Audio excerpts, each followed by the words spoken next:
Hey, this is Clocking In, where we clock in with local jobs in Malaysia to get a behind-the-scenes experience on what these jobs are all about. I'm your host, Michelle, and it's time to clock in.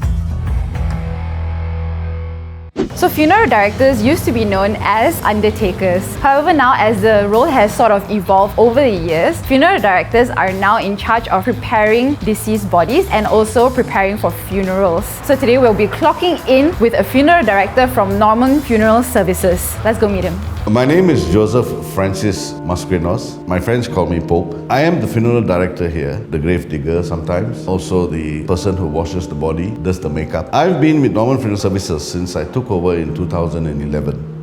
Typically, the day starts off with administrative work, and then until we get a call, the team is always on standby because that can happen at any time. It starts with us claiming the body from the hospital or at home. So we advise the family and especially what to do immediately. And then we take over and we fit them into the casket. We treat the body, either embalming or dry ice. We prefer to use dry ice. From then on, we discuss further with the family as we go on. Times for the wake service, times for the masses, or times for the church services for Christians.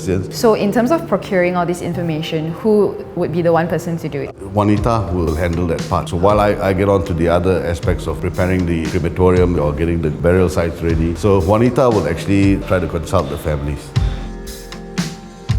My name is Juanita Mascrinos. I've been with Norman Funeral Services since 2011 and up to now. When you're talking to all these families, right, that are grieving, how do you navigate that? I always see the person when they come in, how their emotions are, because some of them are really broken. So when you speak to them, you have to be very calm. And then even if they go against you, we have to stay calm and say, okay, we'll try and help you. We have to understand their point because we always believe they are like our family. We need to understand that even if they were angry with us, we just have to keep quiet and swallow it. It's not an easy job to manage emotions because you're not talking about one or two people, you're talking about the entire family, and everyone comes with their own demands and all that. I have actually politely asked the family to take their arguments outside, away from their loved one in the casket, and all I said was, she's supposed to be resting in peace. How did you bring up the issue of payment when they are grieving through this process? When we explain the package and all, I politely tell them, our company policy is you have to give so much,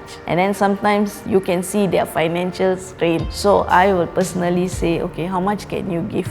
Because they must be committed, at least an amount. What are the things that you need to find out so that you can begin the entire process? We need to find out where the person passed away. If it's a hospital, then that's not an issue because they will release the burial permit. If the person passed away at home, then we'll advise the family to go to the nearest police station and lodge a report. Based on that, the police will release the burial permit. Then we can start our work. We need to know how the person died. Reason being, if they were like having cancer or some terminal illness, then we can advise whether we can keep the deceased long enough as per the request of the family. The minute that occurs, decomposition starts. You have to be realistic because with certain illnesses, there may be rapid decomposition. We can only inhibit the decomposition process. Who then takes over in terms of preparing the deceased? One of the people will be Mr. Crispin. My name is Crispin. I have actually been with Norman Funeral Service for a good 5 years. What is the process like after you've received the body? First of all, we must find out what is the condition of the body. And then if there's not much complication, we will do an incision at the chest. We'll take out whatever fluid is there and then we'll start to clean the body in terms of bathing it from top to bottom. Then we will dress up the body according to the culture of the deceased. We actually talk to the deceased. Uncle, auntie, we are now doing this. Bear with us. We want to send you off as you wish to. What is the technique you usually use here? Dry ice technique, which is basically to refrigerate the casket. We don't disagree with embalming, but one must understand that embalming actually started in the Civil War, the US Civil War. What happened is it became a commercial practice. We would like to think of it of letting them lie in a state of grace. Why do we need to put some foreign agent in it? Unless we have to send the body back, then we'll do it. We just think that dry ice is a more humane way to treat the disease. What are the more practical reasons for not embalming? The embalming technique is basically removing the blood in a deceased person and then injecting formalin. From our experience, we found that dry ice creates an illusion, if I might say, the person actually looks like they're asleep. What do you do if a body has encountered a really bad accident, missing limbs or anything? So we need to ascertain if they look okay, but if they're terrible accident or drowning victims, for example, or severely burnt victims, then we would strongly advise the family to respect the person's dignity and have a closed casket. There are times there are people who may have lost a limb due to diabetic conditions. Some cultures, some families, they do insist that we actually create a prosthetic leg or a hand or arm or something like that. So we do that. So is it often that you get infants or babies? We do get once a month, once in 2 months. Anywhere between 6 months termination in the mother's womb, stillborns, infant deaths. The processes are the same. The only difference would be the ceremonies that are involved. You do a lot of overseas transportations as well.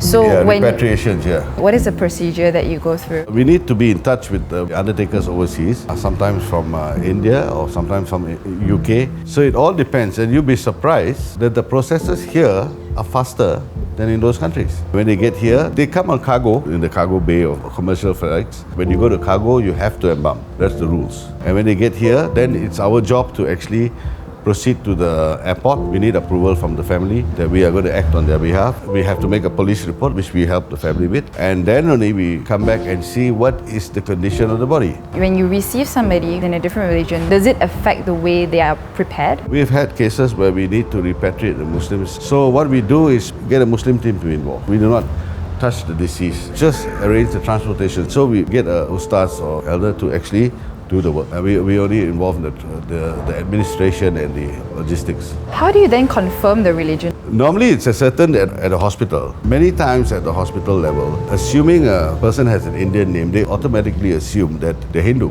Or if a person has a Chinese name, they automatically assume that she's Buddhist. But that's not the case. It's very important that we advise the family even to that point when we are there.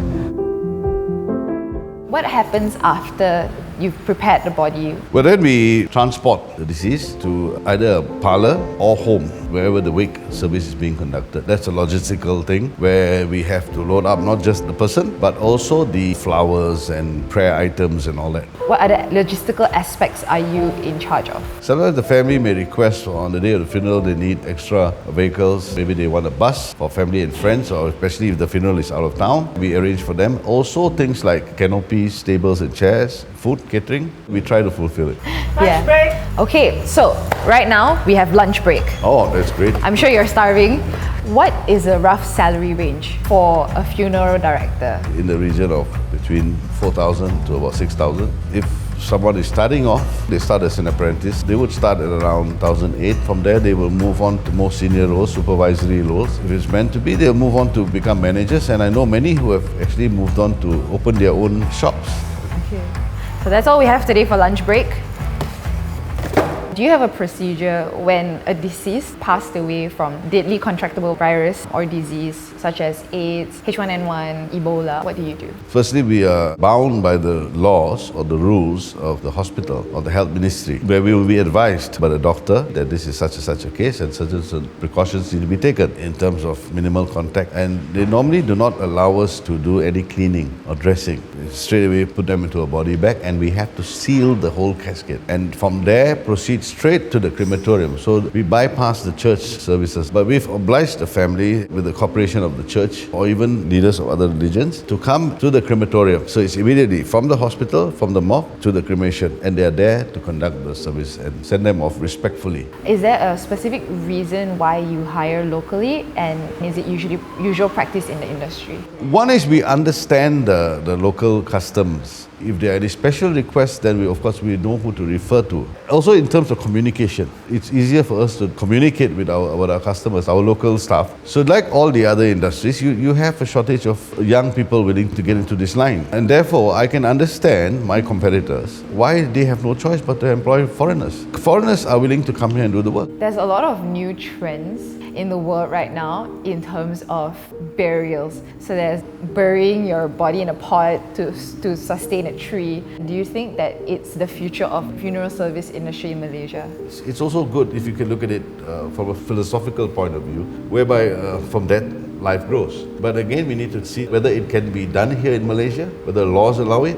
But again, we respect the wishes of the people. So I think that's all for today. I want to thank you so much for allowing us to clock in with you. Are there any final words that you would like to say to the people watching? Any young person who wants to consider a career that's fulfilling and would you like free advice, I'll be more than happy to entertain you. And I would like to thank you good folks from Clocking In for covering us today. Thank you so much. No problem. Thank you. To be very, very candid, I had a very skewed perspective of what funeral directors do, and that I thought they were very morbid and maybe they didn't really care about the people that have passed away. But coming to Norman Funeral Services, I really think that the people here care about the departed, and they want to make sure that the departed have been sent off well and they look the best that they can. It allows their families to grieve as best as they can as well, to not worry about the little details about the funeral, about the things that they have to do. So I just really want to greatly appreciate the funeral directors here, especially at Norman Funeral Services. They're doing such a great job, and I want to just thank them for allowing us to clock in with them. I think that's all from me for today. Don't forget to like our Facebook page, subscribe to your YouTube channel, and make sure you hit that bell icon for any future updates. This is Michelle clocking out. Bye! Sweet the sound. Oh, I forgot the lyrics.